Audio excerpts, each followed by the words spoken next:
This comes shipped unassembled. The video, it's already assembled, so it doesn't really help you out. So you'll want to set this handle away from that opening, away from the permanent drilled screws or well as nuts like this, because you want this hole to line up with that hole. Now there's another piece that comes in your packet. It may be already on here. I'm going to put it on to that. So, and you're going to line that up. And the instructions, which you can get, there's a PDF on Amazon. You have to look for it. It's not very obvious. Will kind of point you in the right direction. But just want to kind of point this out to you, and we'll go on here a little bit more. All right, in your packet, you'll find this little door stop. This is what's going to slam up against your body when you shut the door. So if you look at the instructions on the paper, this little, it's a 4mm hex head. It goes in this hole down here. You know, you have these two big ones up here, and this goes in this one down here. So I'm going to try to get some way of showing you guys this, but just want to point that out to you. That is in the directions. It's pretty clear. What's not clear is which bolts go where. Now these bolts here that have washers on, these are actually for the doors that go into your factory doors. So just set these aside until you get ready to install them. Right, so interestingly, this one on the driver's side, it won't screw in there far enough to where this thing, this rubber thing, is snug. So I have like multiple options. I can either try to trim some of that off, which I want to do, or I can use some of these spare rubber silicone nuts that I've had laying around forever, and just got a huge pack of them. So I don't know if any of the other doors, the passenger side door, the one that's already assembled, did not have that issue. So I mean, it's on there snug, and it went in. So I don't know. Anyway, it's a quick fix. Just something to be mindful of. I'll let Mabett know as well, just so they're aware. All right, so here you got the long one and the short one. The long bolts go towards the hinges of the door, so the front of the vehicle, and it secures the door latch to the tube door. So the latch that we assembled, the small one holds it in, the long ones go up front to hold where the door connects to the bar. All right, so here it is assembled on the door. And all four doors are the exact same. So once you do one, you do them all the exact same way. Like I said, previously, your two shorter bolts go in this side. Your two longer bolts that have the flange mount washers go in here. Of course, this thing unlocks it because your door bar thing that's on the door goes right here. So like I think I've said before, is that you have these 6mm bolts that have a regular washer and a plastic washer. The regular washer, then the plastic washer, then the metal. So bolt, regular, plastic, going inward. So you line this up, screw those four holes in. This one you do sink down pretty tight because you don't want to have to readjust that. And on the opposite end of things, we have these metal flanges here. So this piece up here that has the lip on it, I don't know if you can see that or not, it goes at the top of the door. And then these you just put on finger tight, same process. These are the shorter length ones. It's 6mm bolt, real or solid washer, and then the plastic one. All two of these at the top, and two more down here at the bottom. I don't know if you can see this. This just has the hole in it. So you have the flange lip, and then you have the hole. So just yeah, all four are the exact same. So this is what it'll look like when you go throw it on, and then we'll get this going here in just a moment. So just hang tight.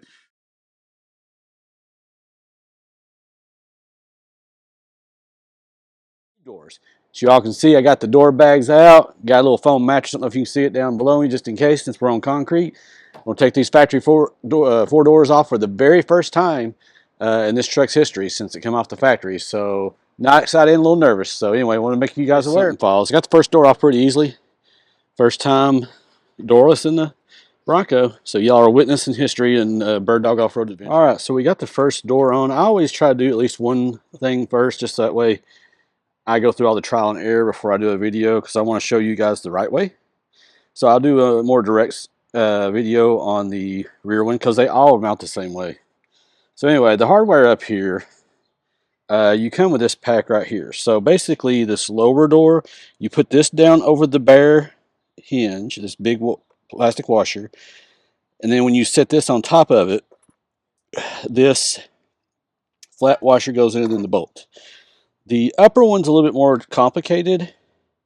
So, you know, because it screws differently, you have to go with the nut on the bottom and then the hex bolt head on the top.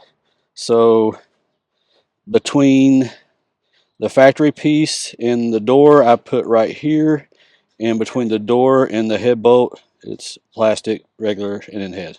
So anyway, I hope that's easily understandable. It's kind of hard to see once it's already on there, and it's kind of hard to show you filming, so I just want to show you guys that. So like I said before, this little plastic piece right here, you just slip it on top of that little nut thing right there, and then we're going to gently, very cautious. So these things are actually pretty light, so it shouldn't be too much of an issue.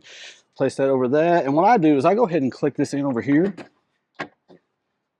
That way it holds it in place. Of course, you got to be careful because you don't want this thing to scratch the shit out of your truck. I will loosen these up just a hair bit for now, just to give it a little bit more positioning. You don't loosen up too much or this thing will fall. That's why you're only supposed to do them a little bit hand tight so you can still wiggle them around. Because ultimately, you're going to have to move this around a little bit. So we're going to go ahead and put this bottom bolt and washer in the bottom just to make sure, another little extra security. Thing don't fall off on us. So I'm going to twist that in there. Pretty decent. I'm not going to sink it down yet because we still got to adjust this bar. Then we're going to take these things loose and be very carefully because we don't want to drop and lose any of this stuff. We're just going to kind of set it down in here to where I can grab it real quick. So what I'm going to do is I'm going to take one of these little rubber washers and I'm going to set it up here on the top and very carefully try to position this to where it'll go over that. This is easier than it probably looks, but it's not horribly hard. Yeah, and I dropped it out of the thing here. So I said it's not easy, but it's not hard, but it's just more of a pain in the ass, to be honest with you. Anyway, you get these things lined up like so, and then you're going to fish this bolt in there. Come on, damn it, get in there. Ah, there we go. So once you fish that bolt in there, you're going to take the other plastic and the other hard washer, slip them up, and then you're going to take that nut, that locking nut, and you're going to kind of just, a little bit. Like I said, you don't want to really tighten it up just yet, because the thing is, you want to position this to where you want it to stay before you really start tightening stuff up real hard. Anyway, and I had to use a 13mm bolt on the bottom here. I'm just going to tighten this up a little bit here, because this bolt right here is not the hinge mounts aren't the ones that are more, I don't think, more useful for flexing. You got to take a 6mm hex head on top and a 13mm socket on the bottom. And that's like that. Now on the bottom, there's just it's just a bare nut, or the bare bolt, I should say. So now we got these positioned where we got them on the hinges, secured to the hinges. You know,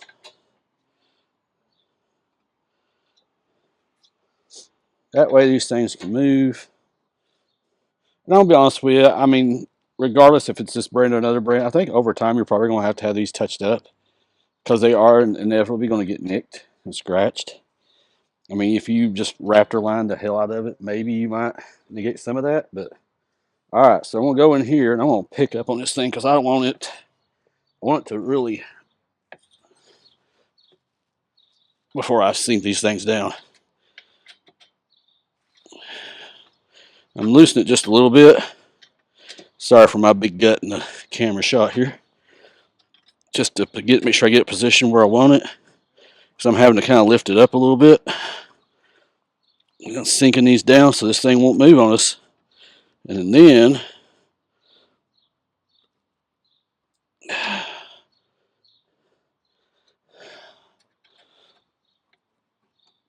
we should be done.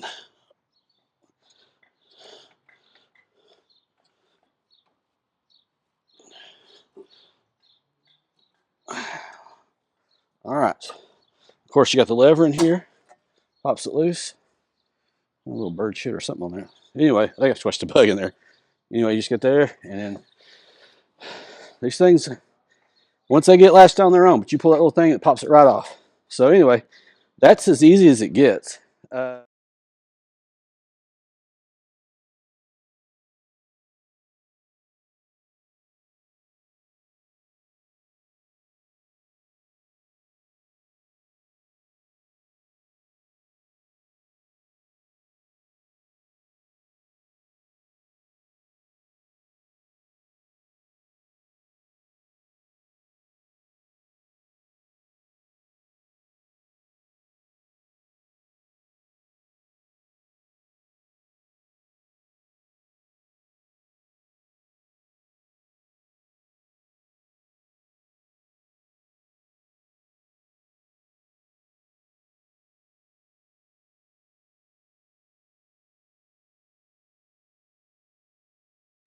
All right, so it looks like we're all done here. I don't know if you can see it or not, but this little ledge right here at the top latch is what hits this thing and prevents it from swinging farther out, which is good. You don't want to damage your car.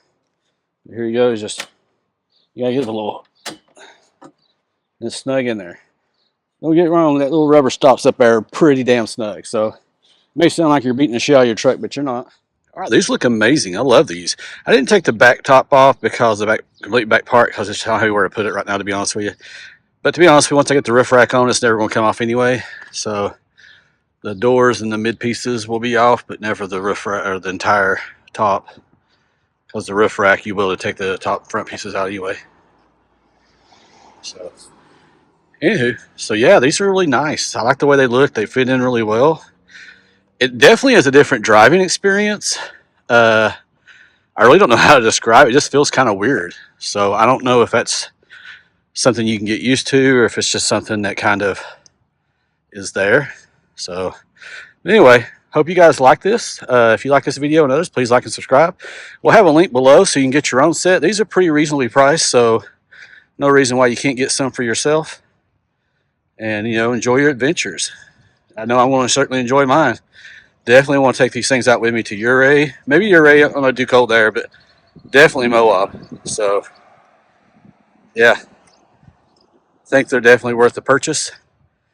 And more to come. Peace.